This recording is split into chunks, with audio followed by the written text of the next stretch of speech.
një analizë urine? Është gjithmonë një analizë urine ajo që mund të na orientojë drejt një infeksioni urinar, me atë e kuptojmë? Po.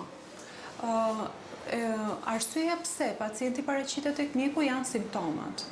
Dhe pastaj ne kompletojmë vizitën duke kryer analizën e urinës. Urokultura jo gjithmonë është e nevojshme.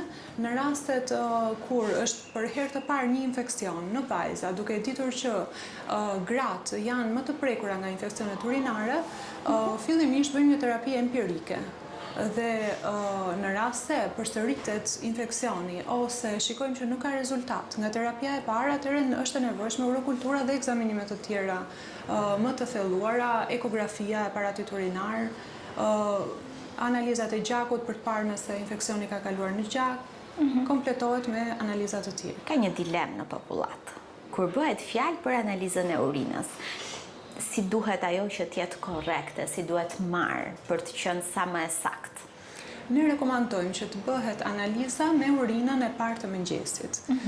Fillimisht urinohet në sasi të vogël për të shplar kanali urinës nga mikrobe që kolonizojnë zonën periuretrale.